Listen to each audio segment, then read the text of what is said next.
They did not come ashore as armed combatants. Instead, they were captives transported across the ocean in troop carriers, guarded and bearing the heavy weight of defeat. For numerous German prisoners during wartime, their initial introduction to America occurred as they peered through portholes of vessels, docking in harbors such as Norfolk, New York, or Boston. Their expectations centered on severe, unforgiving treatment, austere living quarters, and inadequate sustenance. Nonetheless, what awaited them would challenge and ultimately transform their preconceptions regarding their adversaries. The sheer vastness of America was astounding. Expansive harbors teemed with mechanical cranes, warehouses overflowed with abundant supplies, and trains relentlessly traversed the tracks. To individuals who had spent countless years amidst ravaged urban landscapes and widespread shortages, such abundance appeared surreal. Under the escort of military police, they embarked on trains destined for inland camps dispersed across the American countryside. The United States government opted to accommodate over 400,000 captured German soldiers in facilities spanning from Texas to Minnesota and from Alabama to California.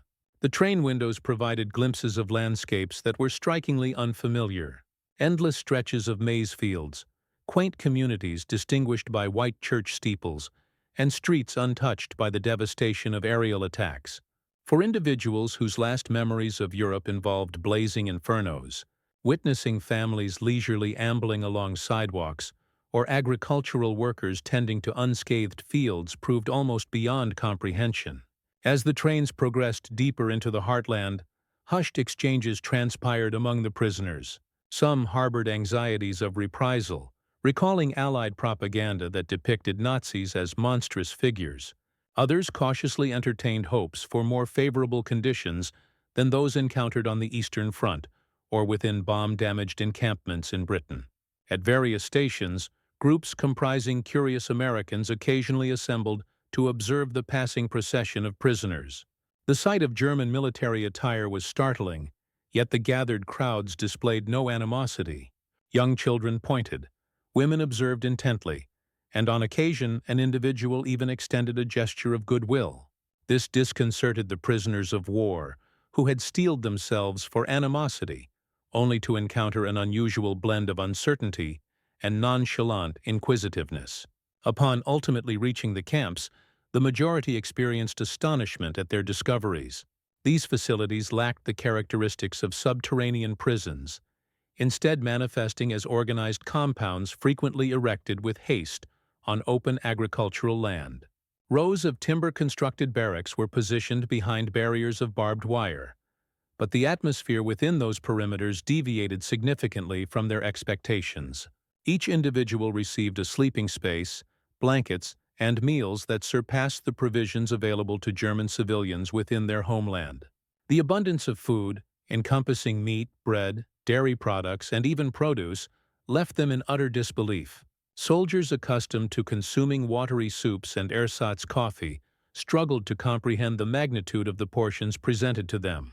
Certain individuals later recounted in memoirs that the provisions offered within the camps alone exceeded in generosity anything they had received since the initial phases of the conflict.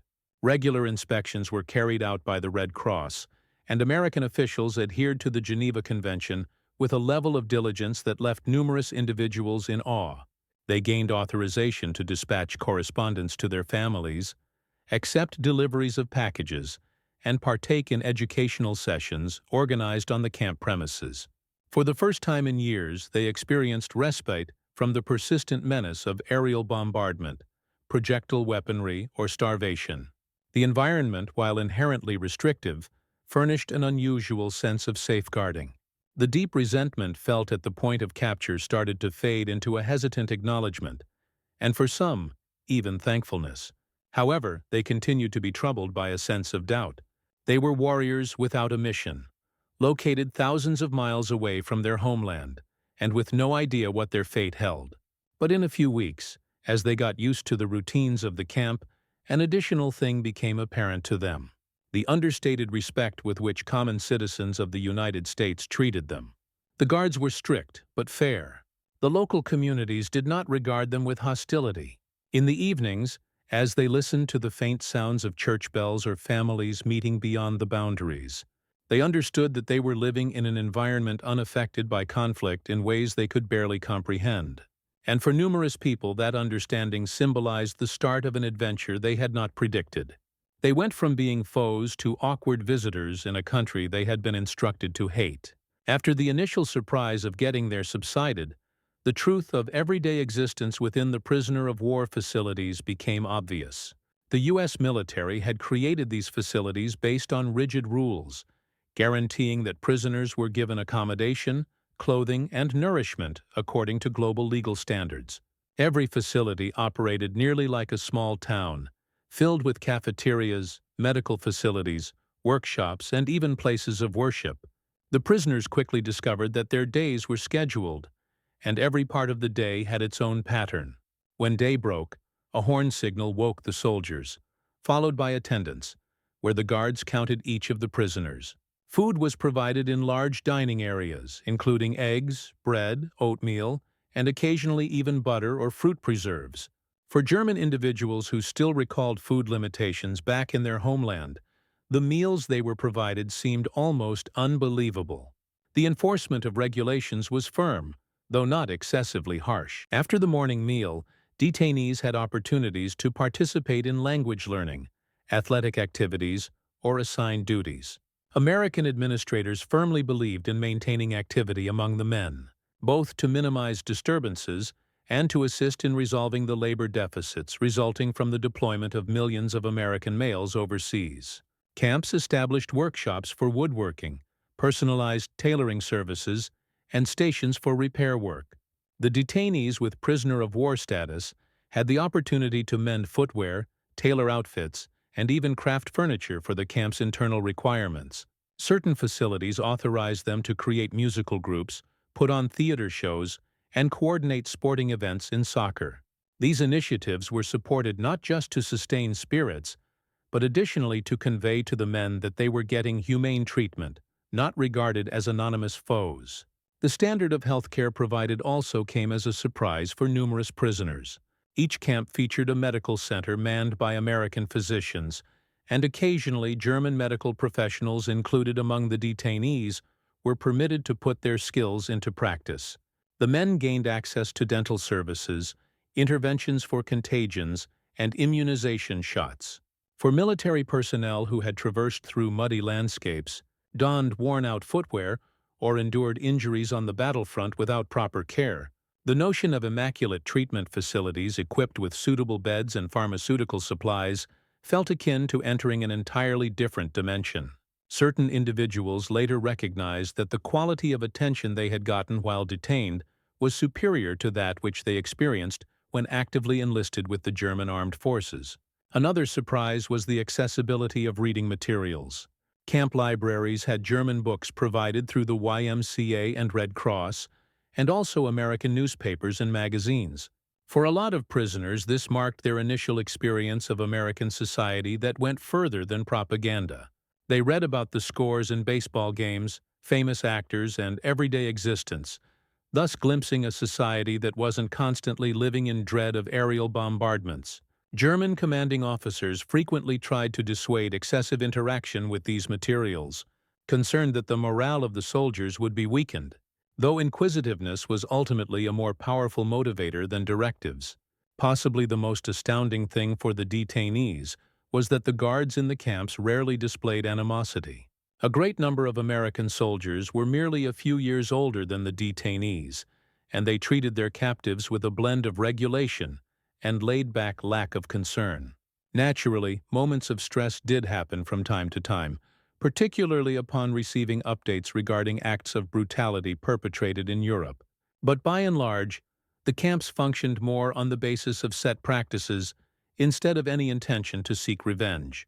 German soldiers with prisoner of war status were amazed to find that even in a nation where men were perishing in battles against them, there wasn't any intentional cruelty targeted at them here. This routine schedule progressively wore away the fears that the prisoners had carried with them when journeying across the ocean. Despite the continued presence of the barbed wire, life contained by it was surprisingly tolerable, and at times even pleasurable. The prisoners of war started to conform to this new schedule, unaware that their soon-to-be routines would lead them well past the camp perimeters and into the farmlands, sheds, and kitchens of regular Americans whose lives had become intertwined with the conflict in unforeseen ways. As time went on, the need for labor in the United States grew at a consistent pace. With millions of American men serving overseas, vast segments of the economy faced challenges to operate without a full workforce. Agriculture specifically had an extreme labor shortage. There was a need to cultivate fields, harvest crops, and sustain food production in spite of the conflict. To address this, the government sanctioned plans permitting German prisoners to be employed outside of the security fences while supervised. Farmers, many of whom had only ever seen German soldiers through images in newspapers, were unexpectedly reliant upon these men attired in gray or khaki uniforms to preserve their livelihoods. On the very first occasion that trucks pulled up to the camp and groups of prisoners of war were driven out to local farms, both groups felt a shared unease. For the Americans, these were supposed adversaries who had battled their sons in regions such as North Africa, Italy, or France. For the Germans, it was a venture into unfamiliar territory, heading out from the sheltered confines of the camps and into the world occupied by civilians. However, what began as a matter of guarded practicality frequently developed into connections on a more personal and emotional level. Farmers rapidly realized that the German prisoners were competent laborers accustomed to demanding physical tasks. A large number of them had experience tending fields in areas like Bavaria, Saxony, or rural sections of Prussia, and as a result, were able to handle plows, tractors, and farm animals with practiced skill. Local communities also took note of this. The commonly held idea of Nazi soldiers being unfeeling and ruthless didn't quite correspond with the young men who were milking cows, stacking hay, or meticulously fixing farm equipment. Families observed with astonishment as these apparent enemies exchanged laughter with kids, sculpted wooden toys during breaks, or quietly sang traditional songs as they worked. For numerous Americans, this represented their first genuine encounter with a German that hadn't been filtered through newsreels or propaganda posters disseminated throughout wartime. Instead of paying prisoners of war directly, the government handled their wages by issuing them coupons for the camp store. These coupons enabled them to acquire small comforts, such as chocolates, tobacco products, or writing materials to keep in touch with family. The motivation to work diligently stemmed from these minor advantages, and farmers frequently gave them extra provisions or other small kindnesses as a reward. Stories from Kansas, Nebraska, and Texas detail how, at the end of extended workdays, the prisoners of war would return to the camps carrying items like apples, bread, or even slices of pie offered by appreciative farmers' wives. Of course, suspicion was always there to some degree. The men were always watched by guards, and there were many rules to follow. Nonetheless, escapes happened very infrequently, mostly because the prisoners quickly came to the realization that there was not much to be gained by doing so. America was extremely large, strangers were everywhere, and if they did get away, they had nowhere to go. The majority of people remained, thankful for the opportunity to temporarily escape the monotony of the barbed wire. The sight of German prisoners of war became commonplace in many towns, with trucks coming early, the men getting out with tools in their hands, and the day's work progressing in the heat or cold. As time went on, their presence caused less fear and more comfort. Farmers found out their names, heard accounts of towns on the Rhine or mountains in Bavaria, and started to view them as less as anonymous adversaries, and more as young men involved in a war much larger than themselves. The surprising thing was how quickly this sense of ease changed into trust. After a while, some families did more than just provide food in the fields. They started inviting them over. At first, it could have been coffee on the porch or a midday sandwich, but eventually the doors opened wider, and entire meals were enjoyed together. It was on these farms in the heart of America that the initial foundations of unforeseen hospitality began. The first invitations were given tentatively, almost by chance. It was typical for farmers in many rural communities to give the men who worked alongside them a drink of water or a piece of bread after they had put in long hours in the fields. Guards who were typically stationed at a respectful distance rarely got involved in these small gestures, recognizing that hospitality was a part of who Americans are. What started out as snacks under the shade of a barn or on the edge of a field soon became more intimate. Farmers' wives who were watching these exhausted young men, who could have been their own sons, would sometimes offer them a hot lunch inside the kitchen. Entering an American home was a strange and unforgettable experience for the prisoners. Stories from Iowa and Minnesota tell of how, after several weeks of consistent work and good behavior, families began to think of certain prisoners as reliable. Some could speak enough English to have hesitant conversations, while others used gestures, smiles, and laughter to get over the language gap. Communication was simpler for a few American families of German heritage, who spoke in dialects that reminded the prisoners of home. These familiar sounds, Schwäbisch, Plattdeutsch, or Bavarian, produced an unexpected feeling of kinship, which made it difficult to tell the difference between an enemy and a neighbor. Being invited inside was about more than just food for the Germans. It was about self-respect. They were no longer merely employees behind bars, but visitors who were welcomed, even if briefly, as part of a family, sitting at polished wood tables, seeing framed pictures on the walls, and smelling freshly brewed coffee. It was a dramatic departure from the barracks and the clanging of mess trays. Many prisoners of war wrote in diaries that were kept after the war that these moments of hospitality affected them more deeply than any quantity of rations.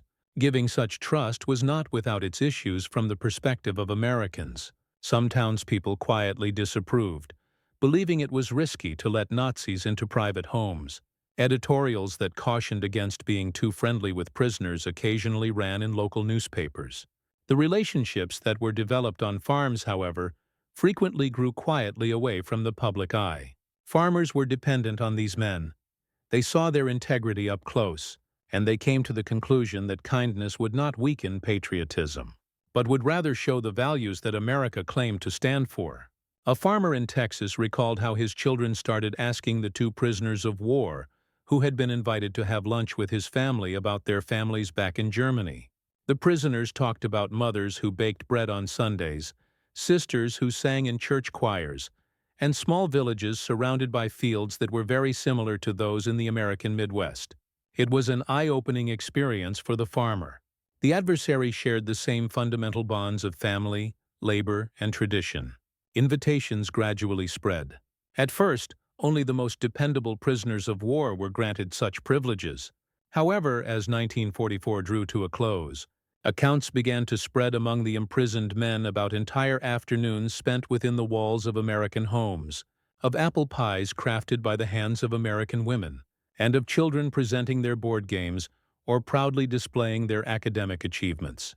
These rare glimpses into the lives of civilians provided brief respites from their captivity and served as reminders of the humanity they believed had been eradicated by the war.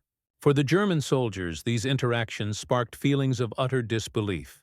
The oppressive regime under which they had been raised had instilled in them the expectation of harsh treatment from their enemies, a sense of impending vengeance, and deep-seated hatred. What they encountered instead was the surprising generosity of strangers, thousands of miles removed from their native land, who extended welcoming hands and provided nourishing meals. The groundwork was quietly being laid for something truly remarkable, an experience that would become most vividly etched in their memories on Sunday afternoons, when cherished family traditions reached their zenith. As autumn gradually enveloped the farmlands of the Midwest and the South, a distinctive pattern began to emerge. The simple gestures of kindness that had initially been offered evolved into something more structured and ceremonial. Formal invitations to partake in Sunday dinners were extended.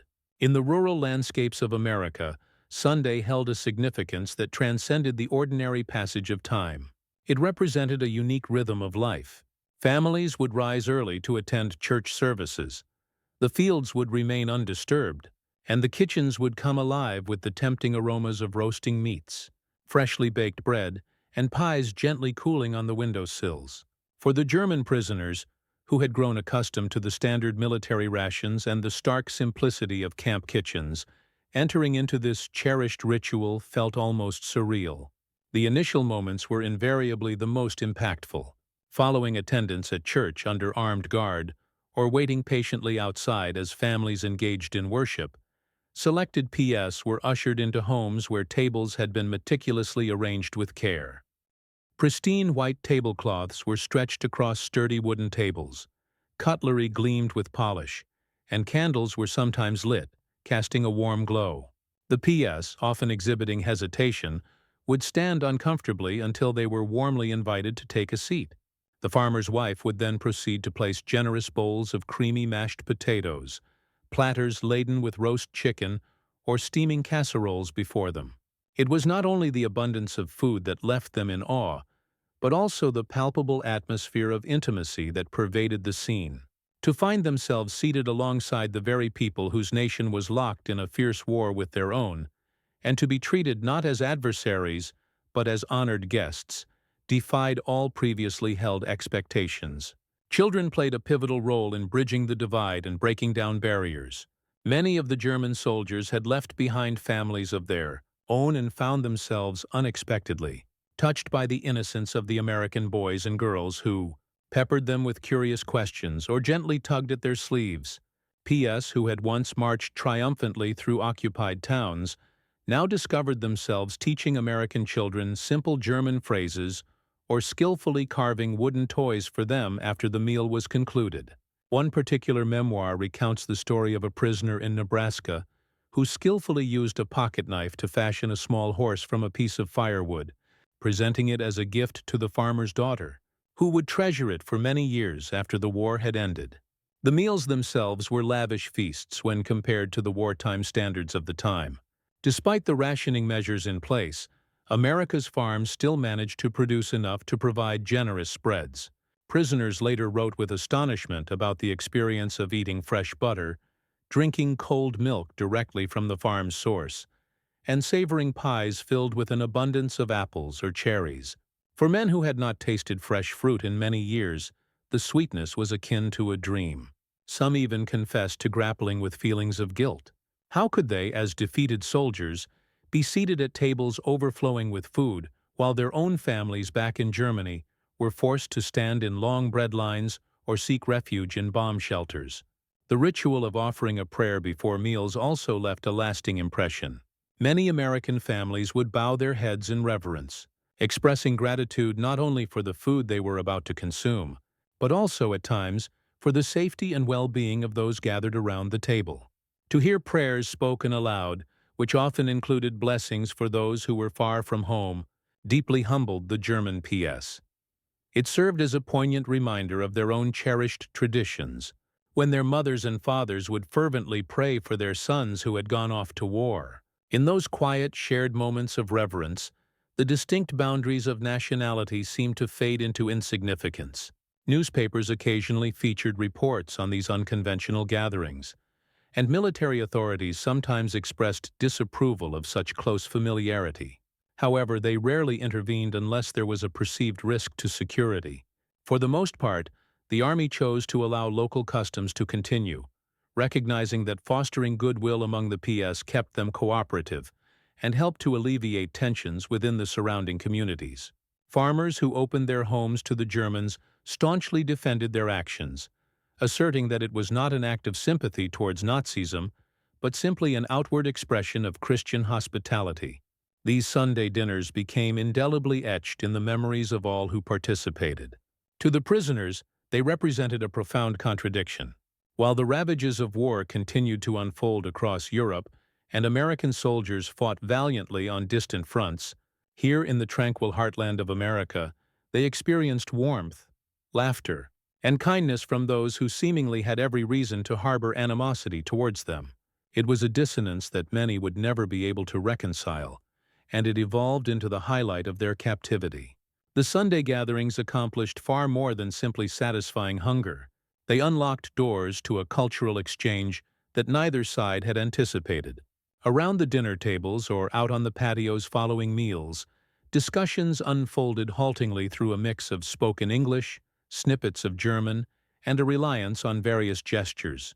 These initially awkward interactions blossomed into significant conversations, as families and incarcerated individuals realized the extent of their shared experiences despite the war. Some American families, with German heritage, became adept interpreters, enabling both groups to progress from simple gestures into genuine discussions about agricultural methods, family customs, and the day-to-day difficulties encountered during wartime. Music frequently acted as a unifying element. According to multiple narratives, prisoners often brought along harmonicas or small accordions while performing their assigned tasks. The children would often request them to play after the evening meal. Soon, familiar German folk tunes resonated within American living spaces, melodies evoking images of distant mountains, rivers, and villages. These tunes stirred nostalgic sentiments in the prisoners, while sparking curiosity and providing insights into another culture for the Americans. In exchange, families introduced the POWs to traditional American hymns, country ballads, or even upbeat swing music broadcasted over the radio. Laughter frequently erupted when the Germans attempted to imitate the rhythms of musicians like Glenn Miller or Bing Crosby, their accents transforming the English lyrics into something endearing rather than sounding peculiar. Food was another focal point for exchange. Despite the meals being distinctly American, German prisoners occasionally provided suggestions or shared recipes remembered from back home. One family from Nebraska later recalled how a POW demonstrated a more traditional German method for baking rye bread, which became a beloved staple even after the war concluded. In Texas, prisoners familiarized families with the process of making sauerkraut, while they themselves sampled chili for the first time, initially reacting with discomfort to the spiciness, but eventually developing an appreciation for it. Religion also played a subtle but significant role. With many Germans being either Catholic or Protestant, they recognized familiar rituals in their hosts' religious practices. When invited to participate in church services, some prisoners felt self-conscious under the watchful eyes of the congregation. Nevertheless, they were taken by the absence of animosity in the sermons. American pastors delivered messages of forgiveness, compassion, and faith in humanity, themes that sharply contrasted with the propaganda-filled speeches they had previously heard in Germany. These occasions deepened the sense that they were being welcomed not as adversaries, but as fellow human beings deserving of grace. Conversations about the war itself also took place.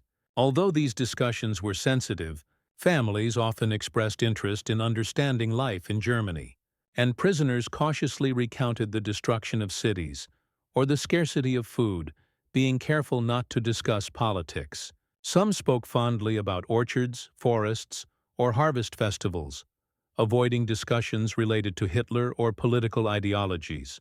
Reciprocally, Americans shared details about ration books, air raid drills along the coasts, or the absence of fathers and brothers who were serving overseas. These shared disclosures revealed universal challenges that transcended national boundaries. Children, again, played a pivotal role. They would ask the prisoners to tell them fairy tales, and the Germans would recount stories such as Hansel and Gretel or Rumpelstiltskin, which the children recognized from their own versions. This shared folklore fostered an unexpected connection, illustrating that cultures divided by war still echoed similar stories. These cultural exchanges emerged as the most enduring outcome of the Sunday meals. Going beyond the comfort of roasted chicken or apple pie, they symbolized a meeting of different cultures, where opposing sides who might have been expected to be consumed by animosity instead discovered the ability to learn from one another. The war had not been forgotten. It remained present in every letter from the front lines and in every casualty notification. However, for a few hours each week in kitchens and dining rooms across America, human connection outweighed politics and ideologies. The memories of those dinners, more than any other aspect of their captivity, lingered with the prisoners long after the plates had been cleared and the war had ultimately ended. When Germany surrendered in May 1945 and the extended process of repatriation commenced, many POWs carried home more than just their personal possessions. They also took with them stories recorded in worn notebooks and letters penned during their final months in the United States.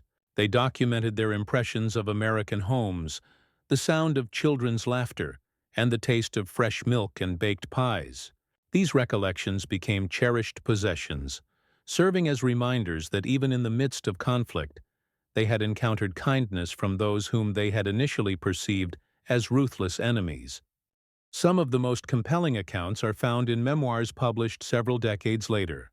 Former prisoners recounted how those family meals reshaped their understanding of America. They had anticipated vengeance and hostility but instead encountered hospitality and compassion. A number of them acknowledged that these moments mitigated the bitterness of defeat. Rather than returning to Germany filled with resentment, they carried with them a degree of respect for the humanity of their former adversaries. For many, these experiences sharply contrasted with the propaganda they had been exposed to throughout the war. Disinformation presented the American people as immoral, savage, and rotten. The effect was both on an individual level and on a societal one. As Germany struggled through destruction and the start of being occupied by Allied forces in the late 1940s, stories spread among veterans of humane handling overseas. Accounts of Sunday suppers in Nebraska or sharing coffee in Texas kitchens showed a different side of the United States than the image spread by Nazi propaganda. These accounts held significance in discussions among families and communities, gradually changing how Germans viewed the idea of reconciliation. One notable instance comes from a group of former POWs who had worked at farms in Kansas. When they went back to Germany, they made a small group that met regularly to share memories and letters of when they lived in America. Some of them even kept in touch with the American families who had once taken them in, keeping friendships active from across the sea. In the 1960s, decades later, some went back as visitors, standing once again at the front doors of the homes where they had been reluctant guests. The kind treatment they got when they went back showed that those dinners were more than just short-term actions. They became long-lasting connections between people and their cultures. These memories also changed how many POWs brought up their children. Former soldiers who had only believed in following orders and discipline often told their daughters and sons about the surprising kindness of strangers. They stressed the importance of tolerance and the need to see the human side of people who were called enemies. Oral stories collected in the 1990s show that, for some German families, these memories became an important part of their identity after the war, acting as a reminder that survival depended not only on strength, but also on wanting to accept and forgive kindness. Memories of American generosity stayed strong, even when prisoners had gone back to cities that were destroyed. Stories of dinners with American families were shared almost like moral tales amid shortages, political stress, and the hard work of rebuilding, moments where the brutality of war was changed with short sights of peace. These memories gave hope that bringing countries back together was possible for men who had lived through the cruelty on the Eastern Front or the Hamburg bombings. The Sunday dinners, as basic as they seemed, turned into more than just meals. They became symbols that lasted and helped shape the memories of thousands of POWs, along with the wider story of how former enemies could one day work together to rebuild a broken world. When the last people were sent home between 1946 and 1947, the war was already in the past, but the effects of being held captive in America stayed strong. Ships carried thousands of German prisoners back over the Atlantic, leaving them in a homeland that had been changed by hunger and destruction. Many arrived on German ground with empty pockets and torn clothes, but their minds were full of clear memories of their time in the United States. What they told their families often went against what was expected. Men came home to wives who thought they would tell stories of starvation and cruelty. Instead, they described orchards full of fruit, guards who were respectful, and, surprisingly, Sunday meals shared in the homes of strangers. These accounts became a part of a wider conversation after the war.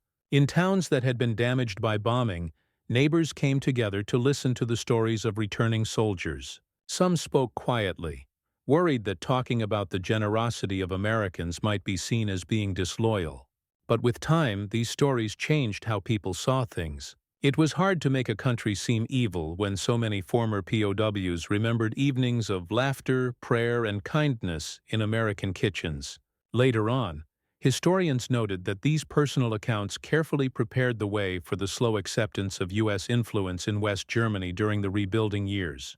The long-term effect could also be seen in writing and remembrance traditions. Diaries that were secretly taken from camps and later given to archives or published showed not only how boring it was to be stuck in one place, but also the amazing stories of kindness. Letters kept by families show careful accounts of American traditions. The act of setting aside Sunday for family time, the act of saying grace before eating, and the easygoing kindness of children who asked questions without any fear. These details made the enemy seem human in ways that official propaganda could not get rid of. Some POWs made connections that lasted.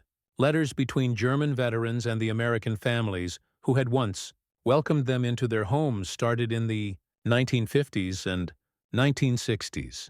Postcards with photos of rebuilt German towns were sent along with letters, telling of American harvests or high school graduations. Some former prisoners went back to the United States as immigrants or tourists.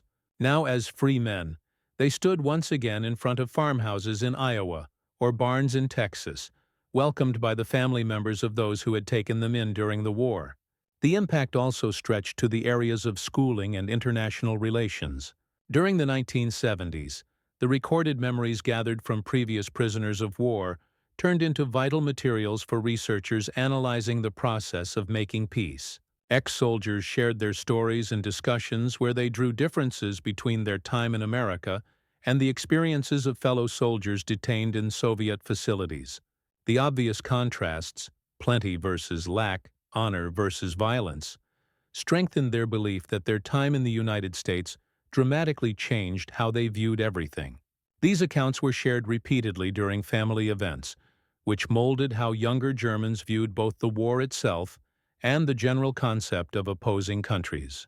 In the U.S., the memory of prisoners of war disappeared more rapidly.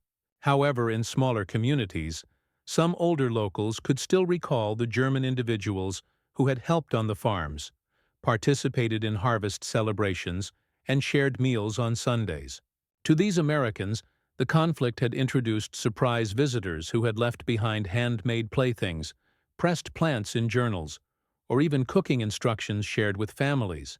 These small mementos evolved into neighborhood tales, serving as signs that even amid worldwide conflict, human links had silently prospered.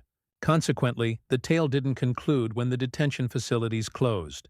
The experiences of German prisoners of war, who at one time had been guests at American Sunday meals, carried on, impacting relationships after the war, shaping feelings regarding reconciliation, and demonstrating that simple acts of compassion have the ability to create legacies as strong as any military fight.